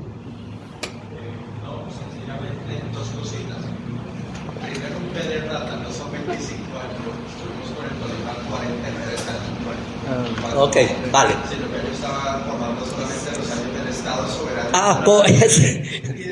Ve la diferencia, claro. Y segundo, no, sencillamente que las puertas de la academia están abiertas para consultar. Ustedes que son periodistas, divulgadores de la historia y del patrimonio, es importante contrastar las fuentes. y especialmente dar créditos, ¿no? Sí. Últimamente yo me he tenido que hay encontrones en las redes porque mucha información obviamente es trabajo de investigación de la academia. A veces le toca a uno, disculpen la palabra, jartar polvo para encontrar esas fotos antiguas que ustedes últimamente han visto por redes sociales. Tenemos mucha más información, más fotos que próximamente vamos a... Todos los días están poniendo información en la página de web. Nos hemos puesto a la tarea, de investigar, de esculcar todos esos archivos cada 50 años, cada 70 años, pero lo importante es eso, contrastar las fuentes. Por ejemplo, el próximo año hay 2 efemérides importantes. La comparsa más antigua del departamento del Huila, la de los Taitapuros, desde 1946. Sin embargo, las fuentes de hemeroteca, la comparsa se menciona desde 1939, o sea, es mucho más antigua de lo que nosotros creemos. Y segundo, los 90 años del sanjuanero huilense, 1936, 2026, 90 años el sanjuanero huilense. Entonces, solamente eso, las puertas de la academia están abiertas. Muchas gracias, y de verdad al fin podemos que Saico así no siga cobrando sobre el sanjuanero. Disculpe por don Miguel y después... No, su señoría hablaba de dónde están los negros, dónde están los indígenas. Miren, nosotros venimos de allá, al menos yo. Mírenme bien la cara que yo. ¿Ya? Y me siento orgulloso, más que me digan que vengo de España o que vengo descendiente de allá. Otra cosa, le entendí que dijo que la ministra le había dicho que le bajaran el reinado. Le bajaran el tono. Bueno, le bajaran el tono, no que se acabara. Porque es que a veces usted lo dijo clarito, especulando que se va a acabar. Reinado no hay ni en Cartagena. No, allá es un concurso. Entonces, nosotros no tenemos por qué ser reinado. Ya hay unos artistas que han propuesto. Sí, claro. El artista amigo suyo, ya, el de las tamboras. También, miren, yo vengo de una familia, como le dije, indígena. Mi madre, que en paz descanse, era de Natagaima. Y usted lo dijo, en Natagaima nació buena parte de la fiesta. Ahora, la fiesta yo no escucho, ahí sí, al campesino, porque las fiestas nacieron allá donde nosotros. Que aquí nosotros, en buena parte, todos somos campesinos. Estas manos cogieron café. Sí. ¿Ya? Trabajaron el café, trabajaron la caña. También cogió café en la finca. Es importante, cortaron leña. ¿Ya? Traímos agua de la molla. Ese tema de pronto no lo han tocado ustedes. El tema del campesino es importante porque allá nacieron las fiestas. Muchas gracias. Claro que sí, maestro. Sí lo tocamos. No, el espacio es muy corto, pero quiero contarle. Ayer, el día 15, en el occidente del Huila, ojalá lo hayan hecho en todo el departamento, pero se unen Tesalia, Paicol, Nátaga, y en la plaza principal cuelgan el racimo de plátanos. Eso es. Y ese racimo de plátanos, el 23, ya está listo para echar al horno. Eso es parte de eso que se está reviviendo en el occidente del Huila, don Miguel. A pesar de lo que se habla de academia y todo eso, seguimos teniendo problemas. Por ejemplo, lo que usted acaba de decir de que el festival arrancó con un concurso, ¿sí? No va a ser algo así de como reina. El festival nació con un reinado. La reina ya está donde comienza. No, infantil. El problema era cuál es el criterio de la reina. Correcto. Y la discusión que nosotros hemos venido dando es si tenemos reinas o no, porque hacen desfiles en tanga, porque hacen todas las vainas. Pero resulta que hay que mirar en la esencia democrática de las reinas cuando las eligieron. Y nosotros no hemos discutido eso, conocemos la historia. Los compañeros arrancaron mucho más adelante, pero hay un pasado atrás. Cuando el compañero dice que yo no sé en dónde nacieron las fiestas han existido siempre. Eso le iba a decir, sí, no señor. Han nacido, como dice. Academia alguna vez encontró algún documento y dijo, no, las fiestas nacieron. No, pero certificadas. No, señor, entonces hay que diferenciar fiestas, festivales, San Pedro, carnaval. Las fiestas nacieron con el hombre. Las fiestas han existido toda la vida. y van a seguir existiendo. El festival es la institucionalización de la fiesta. El festival se puede acabar. Se acaba todo por San Pedro, pero la fiesta no se acaba. La fiesta sí. Entonces a mí me parece que todavía se cuenta que nos hace falta mucho por estudiar y seguimos cayendo en los mismos errores. La discusión de que si la reina van o no van, no lo es. Lo que hay que rescatar es la esencia del festival. Por eso es que el festival se llama Festival del Bambuco en San Juan y San Pedro, porque te comienza a rescatar la esencia. La gente ya se acostumbró a ver la reina, a venir a ver la reina. Muy bien eso, tenemos que seguir estudiando mucho, porque veo que aquí también siguen habiendo algunos errores en ese sentido, ¿sí? Así como los compañeros, pues ya también les digo, nosotros aquí la Secretaría de Cultura tiene el Museo del Sanjuanero, que fue una donación de una diseñadora de traje. A partir de ahí nosotros podemos también desarrollar sobre ese material que hay alguna discusión, y el museo está abierto todo el tiempo. Nadie lo visita entre los periodistas en esta época, nadie pregunta, nadie hace lo que están allá. Allá está la evolución del traje, y ahí la evolución también justamente del festival, porque hay una materia de material allá que nadie visita. Yo digo solamente que de vez en cuando, y si piden una visita guiada, tanto compañeros como nosotros aquí en la Secretaría de Cultura, podemos hacerle también esa visita sobre los proyectos. Gracias, don Miguel. Perdón. Quiero hacer una acotación también muy respetuosa, que también se nos olvidó que es una fiesta netamente religiosa y así nació y traída por los españoles, que por alguna excepción de la vida nos quedamos con el nombre pero no con la historia de cómo llegaron a ser fiestas patronales en su principio y que se convirtieron civilmente en un festival, pero olvidándonos de la iglesia que fue esencialmente quien la trajo. Una preguntita es la siguiente. Por ejemplo, una de las modificaciones de la versión 64 obviamente los diferentes eventos. Esta es la pregunta. Digamos, el tema de herederos de la tradición, de las niñas, que generalmente siempre daban 2 o 3, que eran la reina, la virreina y la princesa. Ellas obviamente nos representaban, por ejemplo, que en Rivera y en otros sitios. ¿Qué opina su merced de este tema? O sea, la alcaldía es la que toma esa determinación de quitar herederos de la tradición. Simplemente preséntese, pero no va a haber ganadora ni nada de esto.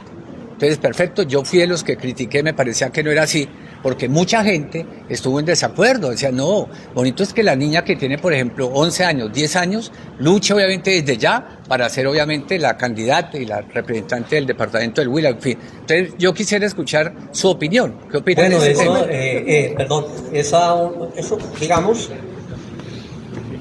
si toco los temas jurídicos, las niñas, los niños deben estar en casa después de las 8 de la noche. Sí, el bienestar familiar impuso también su criterio. Los niños son niños y las niñas son niñas. Y bajo ese criterio debemos cuidarlos. Se estaba prestando para una serie de cosas no muy santas que se daban en Rivera o se daban en Neiva, ya perfilando las niñas como grandes, maquillajes, viéndolas de otra manera, como dice él. ¿Cuál es la definición?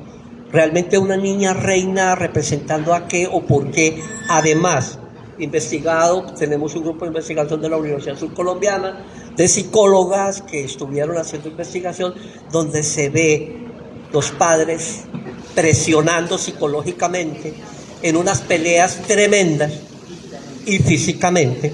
Entonces, considero que la personería tuvo a bien en su momento decir, oiga, mire, no lo quiten, pero paren ahí, hay que hacerle como el reinado, unos reparos, porque las niñas están siendo vulneradas.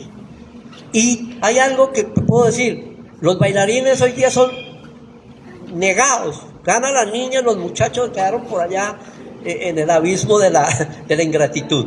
Considero que existe una ley de protección de infancia y adolescencia que fue donde se aplicó, y tenemos otro para que ustedes lo piensen, no lo divulguen, piénsenlo mejor, y es el trabajo infantil. Lastimosamente, no solamente las niñas que participan en el baile, sino los grupos de danza son explotados. Y es un tema complejo. Y no quiere decir que se acaben las escuelas de formación, hay que regularlas, hay que darles una visual. Llamé la atención de un alcalde que llegó casi a las 11 de la noche y con los niños ahí, porque hay cosas. Allí, por ejemplo, lo que vimos en el parque, me pareció que todas las niñas le daban su regalito, todas las niñas eran lo mismo, bueno, en fin, muy importante. Pero ahí infancia y adolescencia, la personería y la alcaldía más que todo acató una verificación sobre el trato de los niños. Mucha gente protestó que por qué no desfilaban, que a 35 grados son los niños de 8, 9, 10 años, eso es maltrato. Pensamos y protestamos por los caballos, pero no protestamos ni pensamos con los niños que los exponemos en la calle a estos climas y a estas temperaturas y a deshidratarse. Considero, no sé si sea la respuesta correcta, me disculpa. Le complemento. La Secretaría de Cultura o el Instituto Huilense de Cultura, más bien, porque la Secretaría de Cultura es muy reciente, cuando comenzó a crear toda esta serie de eventos en el marco del festival, el instituto y ahora la Secretaría siempre organizó encuentros. Siempre eran 10 niñas, 10, todos eran encuentros. Porque es que también lo que nosotros hemos olvidado es el carácter pedagógico justamente del festival. Y el festival tiene que comenzar a crear y valorar y proponer valores como la convivencia, la fraternidad, la unidad. No el egoísmo, no la envidia, no la intriga. Yo he sido testigo y he tenido que separar madres peleando aquí, agarrándose la mecha delante de las niñas. Eso no tiene presentación. Pero la Secretaría lo hizo, el Instituto Huilense de Cultura en su época, la Secretaría ha insistido siempre en encuentros, en donde los niños, 10 parejas, participan, a cada uno se le dan los mismos elementos y bailan. ¿Cuál es el afán de querer que todas las niñas piensen solamente en ser princesas, en ser reinas y en ser modelos? ¿Sí? Nosotros tenemos que construir justamente unos valores que reivindiquen la mujer huilense, que reivindiquen la chapolera como elemento fundamental de nuestra mujer. Ayer o antier justamente, las herederas de la tradición hicieron un recorrido por Neiva y la persona que iba con ellos ahí les habló de Rivera, les habló de la gaitana, les habló de elementos culturales. Y lo sé porque Ana Patricia Collazo, que está aquí, fue la que hizo ese recorrido, ¿sí? Y justamente se tomó varios datos de aquí para enseñarles a las niñas quién era Rivera, quién eran nuestros valores, quiénes son justamente eso. Enseñarle a Rivera es enseñarle el sentido de la justicia, el sentido de la dignidad, el sentido del compromiso. Eso es lo que hay que enseñar. Entonces yo creo que deberemos por eso le digo yo, hay que conocer la historia, hay que retomar encuentros donde todos los niños participen en igualdad de condiciones. Si ustedes hubieran visto todas esas niñas ayer bajo una persona que conoce el tema, contento, feliz, participando, preguntando, hicieron un recorrido, no sé qué periodistas fueron. No sé si usted fue, pero si hubiera ido, hubiera enseñado cuáles son los valores que nosotros debemos de tener. Porque es que el festival tiene que ser pedagógico, tenemos que enseñar. Entonces ahí, esa es en parte la historia nuestra. Muchas gracias, caballero. Una pregunta, perdón. Sí, tranquilo. No, es una pregunta pequeña. Es que mientras llegue el refrigerio, no sé, creo que no ha salido el pan del horno. Se quemó en el horno. Buenas tardes. No, algo que me tiene a mí inquieto en el sentido de lo que son las festividades, es el desarrollo que lo considero que, o sea, las fiestas sanpedrinas aquí inician a partir de los semilleros, o sea, del concurso, se puede decir, o el festival el festival del San Pedro. Inicia con el cuento de los semilleros ahora, ¿no? De las semillas, se puede decir, de los herederos de la tradición. ¿Por qué no se tiene en cuenta el reinado intercolegiado? ¿Por qué razón? Porque yo estoy viendo que el reinado intercolegiado sobrevive solo. Y resulta que la esencia está en la semilla, en los niños.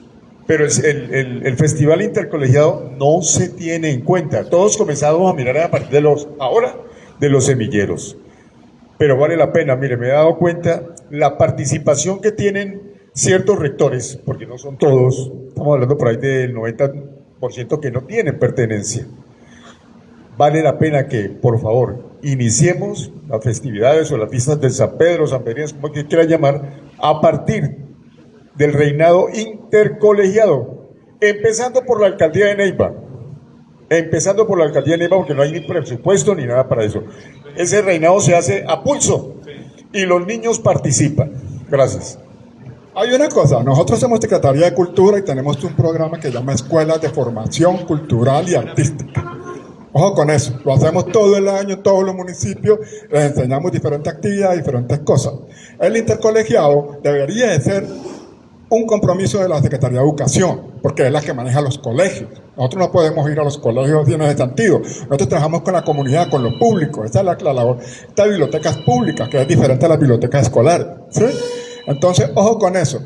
El intercolegial, la idea fue el Colegio de la Policía, de San Miguel Arcángel, de la señora Canquescan, alguien de la Academia de Violencia Histórica. ¿Sí? Ella fue la idea. ¿Sí? Entonces, no podemos nosotros, pero nosotros todo el año, la Secretaría de Cultura está trabajando en escuelas de formación artística y cultural, que tal vez no llega a todos los sectores donde nosotros quisiéramos llegar por recursos, pero a través de este trabajo, música, danza, teatro, pintura, comenzamos a trabajar con los niños. Esa es la labor nuestra y la función nuestra. Y el festival obviamente tendría que ser con ese tipo de actividades. Es más, lo que nosotros siempre hemos querido es que esas escuelas terminen justamente en el festival, que participe la gente en el festival que están en esas escuelas. Pero el intercolegiado no se hace a pulso. El intercolegiado tiene sus recursos que salía justamente del colegio, que lo pedía la Secretaría de Educación, nosotros damos un recurso también ahí, ¿sí? Pero eso sería actividad de la Secretaría de Educación.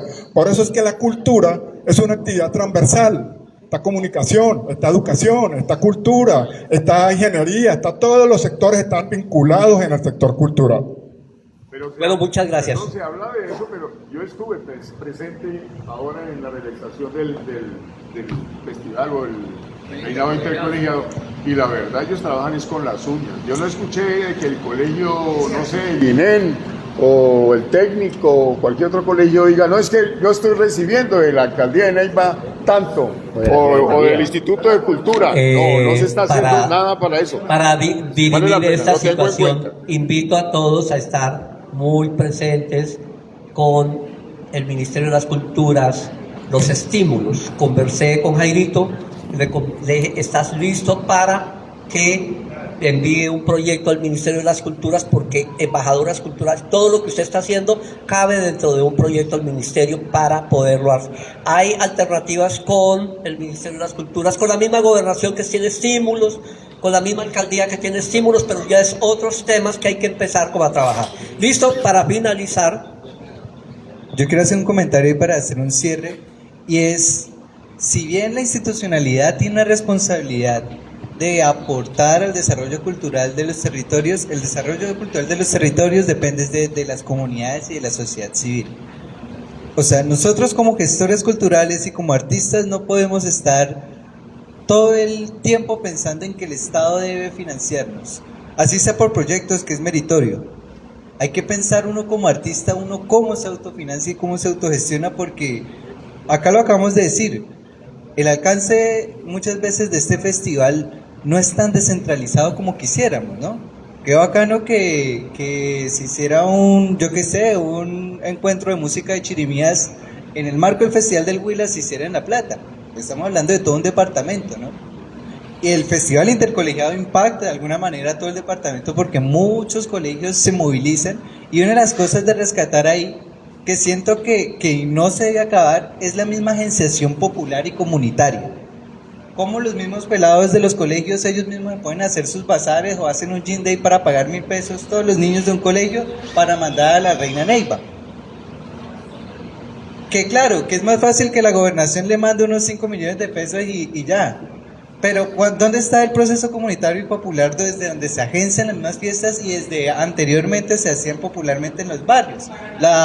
Cuentan los libros que precisamente la licorera del Huila, doble anís, ¿qué hacía? Regalaba cajas de aguardiente a los barrios, o en algunos municipios lo hacían para que ellos hicieran sus bazares, y con eso recogían recursos para mandar a la reina a los certámenes. Que si uno dice, bueno, que haya más apoyo y financiación desde la institucionalidad, claro que siempre nos ayuda, pero ¿hasta qué punto nos vuelve un poquito dependientes? ¿Hasta qué punto nos quita esas oportunidades de agenciamiento? Tampoco es romantizar la precariedad, ¿no? Tampoco es decir, bueno, pues nos tienen que poner a aguantar para ver si nosotros nos ponemos pilas a hacer las cosas. Yo creo que hay que aprovechar ambas cosas, ¿no? Y buscar el equilibrio en eso. Bueno, ya cerrando, espero que se escuche. Quiero que vean este video, demora 3 minutos y algo, no demora más. 3 minutos, 40 segundos, 30 milésimas. Veamos un poco de la historia, no sé, que quisiera a ver el volumen. No el volumen, perdón, un segundito, devolvámoslo. Configure la salida ahí a la... que es un computador viejo. Sí. No, donde está el palantico le da clic derecho y le da salida al computador. Ya, gracias. Por eso es que es bueno las asesorías. Eso es gratuitas, además, ¿no? Dele, clic derecho. Clic derecho. No, en el palantico, clic derecho. Ahí. ¿Suena? Espera, que no le cobra nada. Es que le está saliendo por el video. Por el video. Es por el video. Coloca el micrófono acá, miren, acá.